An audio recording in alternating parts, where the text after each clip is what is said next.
Hello everyone, welcome to career study. This is Sandeep Kumar और आज के सेशन में हम बात करने वाले हैं सीपीओ के एग्जामिनेशन के बारे में। तो फिलहाल अगर हम बात करें तो फिलहाल मुझसे जो भी कैंडिडेट जुड़े हैं वो मैक्सिमम इसी तरह के होंगे जो या तो सीडीएस की तैयारी कर रहे हैं या फिर एफकेट की तैयारी कर रहे हैं या सीएपीएफ की तैयारी कर रहे हैं। तो साथ में आपने सीपीओ भी देना है या फिर ऐसे कैंडिडेट जो सिर्फ सीपीओ की तैयारी भी कर रहे होंगे वो भी इस सेशन को देख सकते हैं। सो बेसिकली इस सेशन में, इस छोटे से वीडियो में हम ये डिस्कशन करने वाले हैं कि ये जो सीपीओ का एग्जामिनेशन रहेगा इसको आप कैसे अटेम्प्ट कर सकते हैं, क्या चीज़ें हैं जो आपके लिए बेनिफिशियल रहने वाली हैं, सो दैट कि आप एग्जामिनेशन में चीज़ों को थोड़ा बेटर वे में कर सको। तो वो हम चीज़ें यहाँ पे समझने वाले हैं। ठीक है, तो सीपीओ के एग्जामिनेशन के बारे में बात कर रहे हैं। तो आई होप सभी को, क्योंकि अभी एग्जाम आ चुका है तो सभी को ये तो पता ही होगा कि एग्जाम पैटर्न जो है वो किस तरह से है। तो आपके पास रिटर्न की एग्जाम, अगर हम बात करें सिर्फ रिटर्न की एग्जाम की बात हम बात करने वाले हैं आज। तो यहाँ पे सिंपली क्या रहेगा, आपके पास 4 सेक्शन है। 4 सेक्शन है और हर एक सेक्शन में आपको पता है कि 50 क्वेश्चन ईच है। ठीक है, 50 क्वेश्चन ईच रहने वाले हैं और आपको जो टाइम मिलने वाला है वो मिलने वाला है आपको 2 आवर्स का। यानी कि आपको 200 क्वेश्चन मिलने वाले हैं 2 आवर्स के लिए, जो आपको सॉल्व करने हैं। तो इस तरह से चीजें हैं। तो अब हम थोड़ा सा डिटेल में डिस्कस करेंगे कि टाइम को कैसे मैनेज करें, क्योंकि देखो आज हम, ऑब्वियस सी बात है कि हम ये तो बात नहीं करेंगे कि तैयारी कैसे करनी हो, तो करी होगी तो अब आप पेपर दीजिए देंगे, अगर नहीं करी होगी तो फिलहाल पेपर देने का कोई फायदा नहीं होगा। तो फिलहाल अगर हम बात करें तो 4 सेक्शन है। मैथ्स हो गया, इंग्लिश हो गया, जीएस हो गया और रीजनिंग हो गया। तो ये 4 सेक्शन है, 50 क्वेश्चन ईच रहने वाले हैं। 2 घंटे का आपको टाइम मिलने वाला है। और इसमें जो आपके पास नेगेटिव मार्किंग रहेगी, तो नेगेटिव मार्किंग कितनी रहनी है, 1 मार्क ईच जो है वो आपको पहले तो मिलेगा। और अगर आप गलत करोगे तो 1/4 यानी कि 0.25 आपका कट होगा। तो इस तरह से चीजें रहने वाली हैं। अब देखो, आपको टाइम कैसे मैनेज करना है पेपर में, कैसे आपको पेपर को अटेम्प्ट करना है, तो वो हम डिस्कशन करने वाले हैं। अब देखो, मैक्सिमम कैंडिडेट जो हमारे साथ जुड़े हैं उनको आदत होगी एफकेट के हिसाब से। एफकेट में 100 क्वेश्चन आते हैं 2 आवर्स के लिए। अब क्वेश्चंस का लेवल सेम है। जब आप पेपर को देखोगे, जब आप उस हिसाब से देखोगे एक्चुअल में, तो आपको लगेगा पेपर का लेवल तो सेम है। वहां पे आपको 2 आवर्स में मिल रहे हैं 100 क्वेश्चन और यहाँ पे आपको मिल रहे हैं 2 आवर में 200 क्वेश्चन। सो बेसिकली ऐसा क्या किया जाए कि जो टाइम है वो मैनेज हो जाए, वो सारी चीजें जो है वो आपको अकॉर्डिंगली सही लगे कि हाँ ठीक है, हम इन चीजों को कर सकते हैं। तो इसके लिए देखो आपको क्या करना पड़ेगा। अगेन, एक तो देखो प्रैक्टिस होना चाहिए। अगर आपने अच्छे से प्रैक्टिस करा, मैं बार बार बोलता हूं कि डिफेंस के एग्जाम जब आप करते हो, डिफेंस एग्जाम के लिए जब आप तैयारी कर रहे होते हैं, डिपेंड करता है आपके कॉन्सेप्ट कितने क्लियर हैं। टाइमिंग का इशू उतना नहीं आता है, हाउएवर सीडीएस में वो डिफरेंट हो जाता है कि आप लास्ट पेपर होता है, वो अलग चीजें हैं। बट यहां पे जब हम सीपीयू की बात करेंगे, यहां पे टाइमिंग ही सबसे इंपॉर्टेंट है। क्योंकि अगर आप बाद में उस पेपर को देखोगे ना, आपको लगेगा ये तो सारे क्वेश्चन मुझे आते थे, बट क्या आपने वो कवर कर लिए उतने टाइमिंग में, वो गिवन 2 आवर्स में आपने वो 200 क्वेश्चन अटेम्प्ट करे, तो वो बहुत जरूरी है। तो देखो यहाँ पे क्या कंडीशन है, आपको इंग्लिश के क्वेश्चन मिलने वाले हैं 50 क्वेश्चन, जीएस के क्वेश्चन मिलने वाले हैं 50 क्वेश्चन, मैथ्स के मिलने वाले हैं 50 क्वेश्चन, रीजनिंग के मिलने वाले हैं 50 क्वेश्चन। क्या तरीका होना चाहिए, कैसे हम, किस पैटर्न के बेसिस पे हम पेपर को सॉल्व करें, क्या हम माइंड में एक माइंडसेट बना के रखें। देखो, सबसे पहली चीज है, जब आपको टाइम जो है वो दिक्कत होना शुरू हो जाए, जब आपको लगे कि इस एग्जाम में टाइमिंग का इशू है, तो सबसे पहले क्या चीज करेंगे, बहुत ही बेसिक रूल है।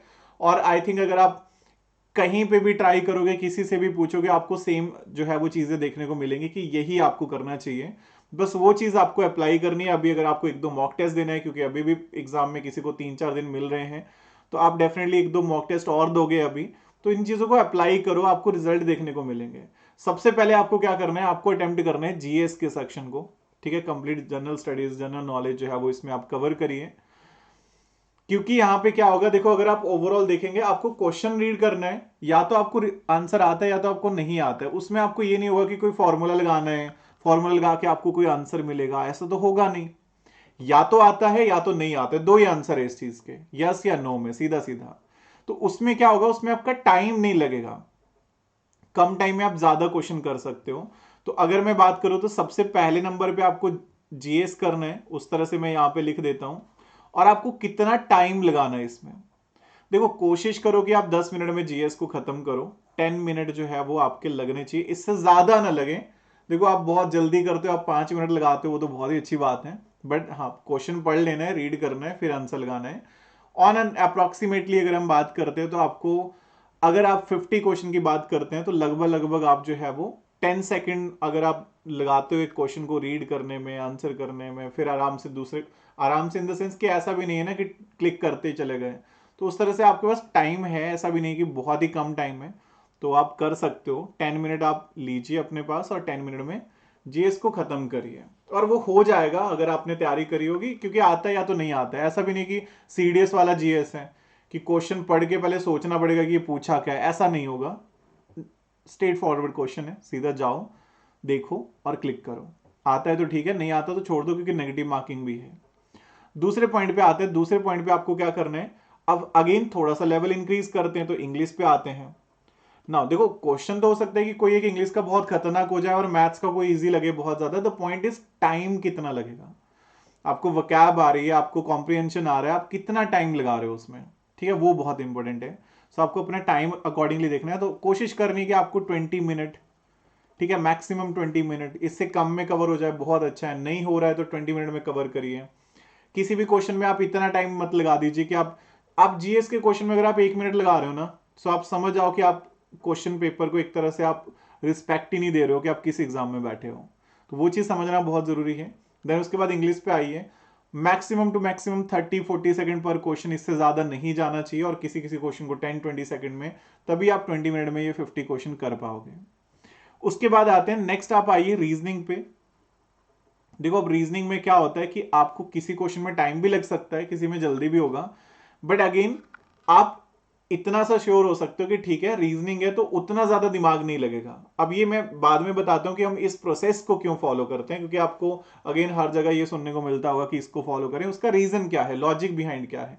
एक तो है कि ये जल्दी हो रहा है, एक और चीज होगी जो आपको समझनी होगी। तो रीजनिंग में आप कोशिश करिए, अगेन 50 क्वेश्चन है तो 40-50 इसके अंदर अंदर जो है वो टाइम लगना चाहिए। मैक्सिमम आप 40 मिनट रखो, क्योंकि 50 मिनट भी अगर आपने यहाँ पे लगा दिए तो फिर आप मैथ्स के लिए टाइम नहीं बचा रहे हो। एंड देन लास्ट आपके पास मैथ्स आ रहा है, तो मैथ्स में कितना टाइम लगाएं, तो मैथ्स में आपको कोशिश करनी है बचा हुआ जो टाइम है वो मैथ्स के लिए तो 50 मिनट, या फिर आपने बाकी जगह से थोड़ा थोड़ा टाइम बचा लिया है तो 50 मिनट ही वैसे तो बच रहे हैं, बट अगर आपने थोड़ा थोड़ा टाइम बचाया है तो आप मैथ्स में उसका यूज कर सकते हो। अब देखो, यहाँ पे एक और चीज ये समझनी है कि आपको किसी क्वेश्चन में ना ईगो पे नहीं जाना है। कोई ऐसा हो ही नहीं सकता कि मेरिट लिस्ट आई और टॉप में वो बच्चे जिनके सारे क्वेश्चन सही थे। ऐसा नहीं होगा, गलत होंगे। आपका अगर स्कोर जो है वो उस हिसाब से रहेगा कि आपने स्पीड में क्वेश्चन सॉल्व कर लिए, वो अच्छा है। किसी क्वेश्चन के 5 नंबर नहीं मिलने वाले। क्वेश्चन सही करोगे तो 1 नंबर मिलेगा, नहीं करोगे तो कुछ नहीं मिलेगा, गलत करोगे तो 0.25 कट होगा, वो फिक्स है। तो आपको ऐसा नहीं करना है कि आपको किसी क्वेश्चन को ईगो पे लेना है कि शायद एग्जामिनर जो है वो खुश हो जाए कि ये क्वेश्चन इस बंदे ने कर दिया, अब तो 10 नंबर दो। ऐसा तो होगा नहीं। तो ईगो पे कोई क्वेश्चन नहीं लेना है। देखो, सिंपल सी बात है, सिंपल सा लॉजिक है कि कैसे डिसाइड करें कि इस क्वेश्चन को करूं या छोड़ूं या बाद में देखूं, कैसे डिसाइड करेंगे। सबसे पहले मैथ्स की बात करता हूं। क्वेश्चन पढ़ते ही अगर आपके माइंड में वो पूरा प्रोसेस आ गया, इमीडिएट प्रोसेस आ गया कि इसका तो ये होना है, ऐसे करना है, भले सॉल्यूशन ना आए, मतलब माइंड में वो आंसर ना आ जाए, बट आपको एक प्रोसेस आ जाए कि ठीक है, अच्छा ये वाला टाइप है, ये तो इस तरह से होगा, दैट मीन वो क्वेश्चन सॉल्व करना है।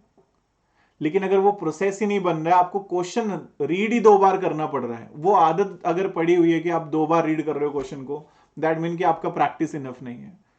ठीक है, सो वो थोड़ा ध्यान रखना है। अगर आप एक बार रीड करके आपके माइंड में वो पूरा प्रोसेस छप जाता है कि अच्छा इस क्वेश्चन को ऐसे करेंगे, देन उस क्वेश्चन को अटेम्प्ट करना है। अदरवाइज उसको या तो छोड़ना है, या फिर आपको उसको थोड़ा सा कोशिश करने की बाद में करो। पहले आप इजी वाले क्वेश्चन खत्म करो, आप एक फ्लो में चलते रहो।